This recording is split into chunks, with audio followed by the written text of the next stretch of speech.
Why, hello everyone! Welcome to another installment of my holiday read-along. We are going to talk about two stories that I loved in this book. Oh my gosh. We're going to talk about a story by Holly Black, who gave me my favorite, seriously, my all-time favorite vampire story, The Coldest Girl in Cold Town. Love that book. And we're also going to talk about a story written by Gayle Forman, who I had the greatest pleasure of meeting a little over a year ago. No, a little under a year ago. No, this past summer. Oh my gosh. Yeah. And she blew my mind. And, so let's just talk about these stories. So the Holly Black story is called Krampuslauf, right? Krampuslauf. It's German, I'm assuming. When I read that Holly Black was going to be in this book, I said, okay, it's going to be some kind of creepy element to the story. It has to be, because that's kind of her thing.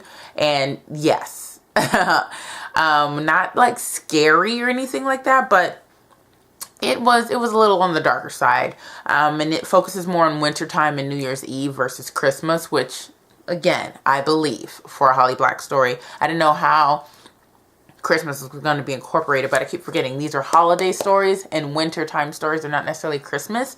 So New Year's Eve. This story actually follows a girl named Hannah, I believe her name is. I think I'm getting better with names. And there's this holiday called Krampuslauf. I'm butchering the name, I feel like.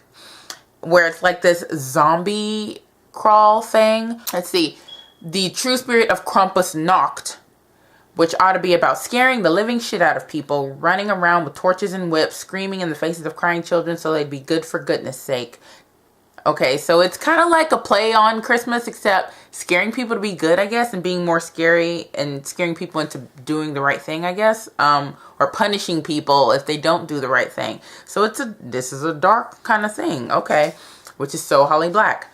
I love this story. I thought it was great. I thought it was so creative. I was so involved the entire time. I really enjoyed the characters. Like I said, there's Hannah, there is Penny, I believe, and then there's Wren.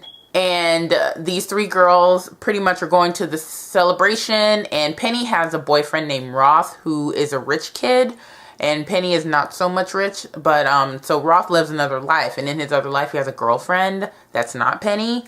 And so at the event, they run into Roth and his girlfriend, Silky, is that her name?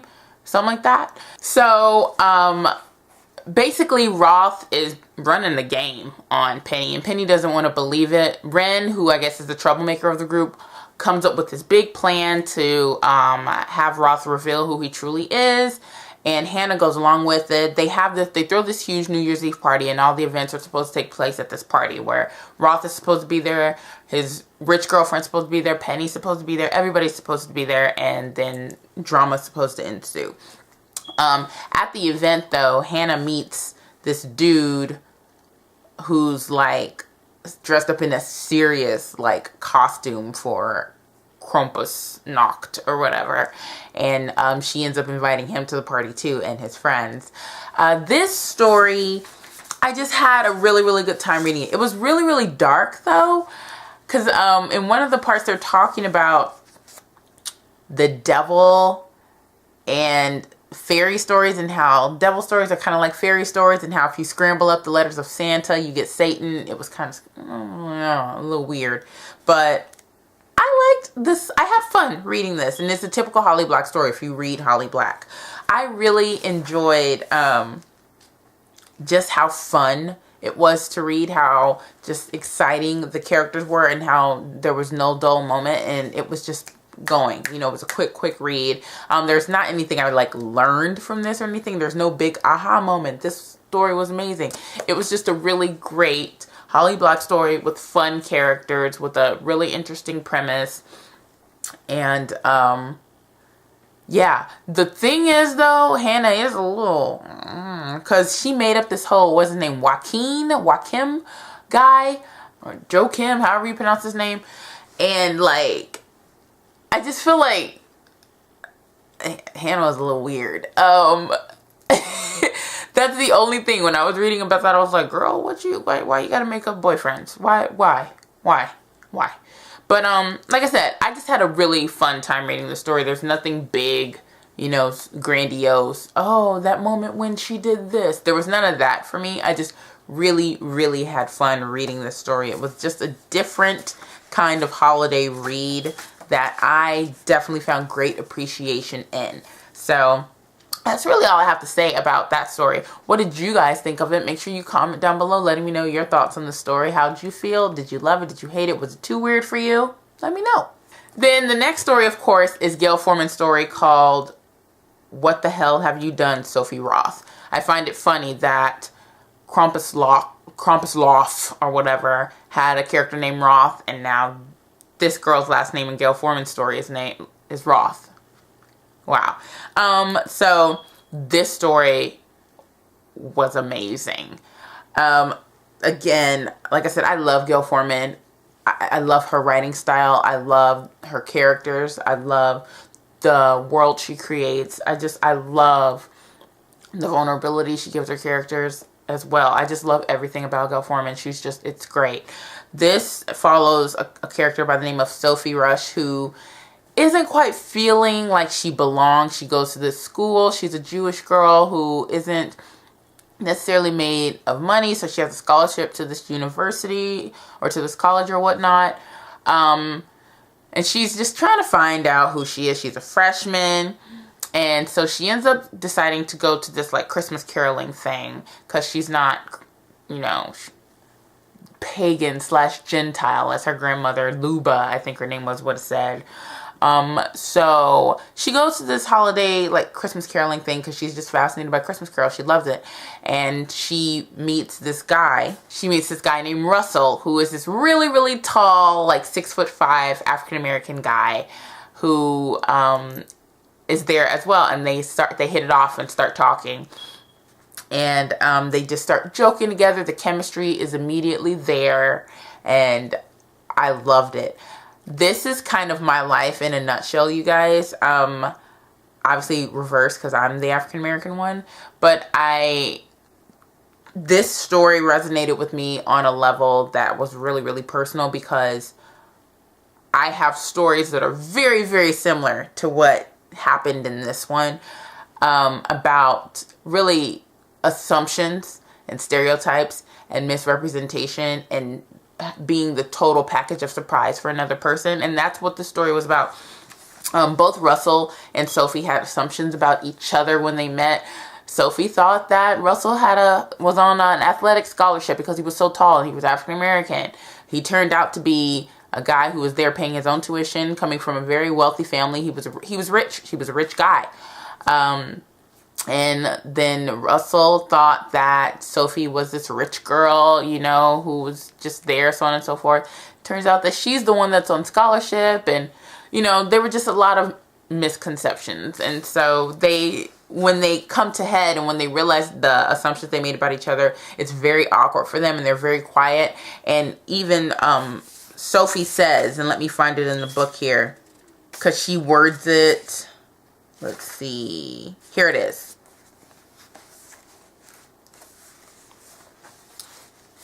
Russell made a sound, kind of like a cough. Sophie snapped to, looking up at him. She expected anger or derision, but it was worse than that. He was like a Christmas tree after you unplugged the lights. Sophie had joined the ranks of dumb commenters. She had let him down. Part of her wanted to explain why she thought that and how she really hadn't, and to tell him about her black friend and growing up in Brooklyn and all her big city urban bona fides. But she didn't, because somehow he had let her down too. I thought that was really, really interesting how I think in this particular case it says that he let her down because she didn't know he had assumptions about her yet. It's in this particular case where it says that he let her down too. I think he let her down because he wasn't who she assumed him to be. And not in a bad way. She just assumed he was an athlete and he was on scholarship like her. So she thought there was a common ground there. And when she found out that that wasn't the case, she felt a little let down. And I thought that was a really interesting take on it. I loved this story. It just made me so happy. It gave me all the feels. The relationship between these two was so believable. It just progressed so nicely for a short story. I just loved it. I really, really enjoyed it. I loved how he paid so much attention to her Jewish culture once he found out that she was. I loved how he introduced her to cheese on apple pie. I hate apple pie, but if I loved apple pie, I only don't like it because of the texture. I would totally put cheese on it because cheese and apples are delicious. Anyway, I just loved them together. It was just so, so great. And I'm not going to lie, I'm a sucker for interracial relationships of all kind. I just feel like, one, because most of my relationships have been interracial. Anybody that I've dated they've never been African American, maybe once in my life.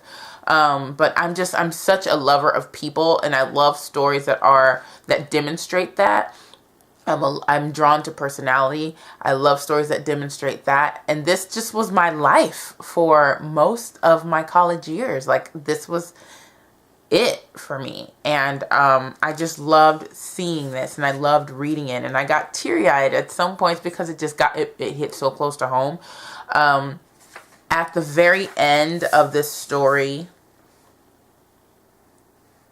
where he's explaining to her where he first met her in that poetry class with that TA, and how he was explaining that he let her know that even though we didn't know who you were, because you stood up to that TA, even after you left, we still remembered you and we still knew who you were, and we rallied together for you even after you left because you made great points, Sophie. And I think her knowing that really, empowered her a bit. Russell telling her that, hey, even though you weren't there anymore, even after you dropped the class, we still were there as one unit for you. And I thought that was a really powerful moment, and I really enjoyed experiencing that through him and watching her just kind of be like, oh, that is so cool. Oh my gosh, what? Seriously? I just really enjoyed it. And then I love the mention of Lost in Translation. This was very interesting, and I can attest to this because I've been there, where he says, he was telling her about all the places that he's lived, and she says, you make it sound sad. Living in all those places sounds pretty great to me. Things are not always how they seem, he says. The look they exchanged was like a roadmap of the history they'd already traversed tonight. So what was it really like? Sophie asked. Ever seen that movie Lost in Translation? Sophie nodded. She loved that film. Like that, over and over. But times 1,000 because I'm black in places where they just don't get black. In Korea, they called me Obama, he sighed. Before Obama's presidency, I was Michael Jordan.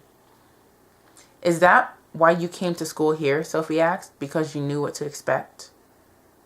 It's my life. It's my life. It's my life. I loved this. Of course, I'm not Obama or Michael Jordan, but I'm Oprah. I'm Jennifer Hudson. I'm Brandy, I'm all these people, and I get it. I totally get it. Especially, I live out here in the Midwest, where I know 3 black people, and they're older. They're like 40s, 50s. Like, I don't know many African American people my age out here, which is fine, not complaining. But I'm just saying, I get it. I totally get it. So this was just a really personal story for me. I saw a lot of myself in this story. It was just so much fun. It was so well written. And I love, like I said, Gayle Forman's writing. Overall, this was just a really sweet story. And by the end, I am just swooning and just, love all the feels. And just, it was cute. Just watching them grow together and slowly turn into something that they're not quite sure what it is, but they're eager to find out what it is. So I just think it's really cool. So yeah, those were the next 2 stories, or the last 2 stories that I've read in this book, and I thought it was great. We're almost done. I think maybe about 4 more stories, maybe. Oh, this was such a good one. It was such a good one. Yes. So, yeah, I hope you guys are enjoying this read along. It's been so much fun. I've been doing so many things lately. I actually went to see the Hobbit marathon last night. I saw all 3 films. The 3rd film, The Battle of the Five Armies, actually comes out tomorrow, and I'm going to go see it again. I loved it. You know, bibliophiles and huge Middle-earth experts probably won't love it as much as I did, but I just loved it. I thought the movie was epic. I enjoyed it greatly. Another thing that I'm going to mention real quick that has nothing to do with books or movies is I am listening to The Pink Print by Nicki Minaj. Somebody wants me to do a review on it. I'm not quite sure I'm going to. I will say that I enjoy the album and I definitely hear the growth in Nicki Minaj, but not quite sure I want to do a review. But yeah, so that's neither here nor there. I hope you guys are having a great week. We're getting closer and closer to Christmas if you celebrate Christmas. But yeah, I will see you guys in my next video. We're getting closer and closer to the end. Giveaway time is coming and all that fun stuff. So have a great one and I'll see you guys soon. Bye. Make sure you thumbs up this video and you are subscribed to my channel.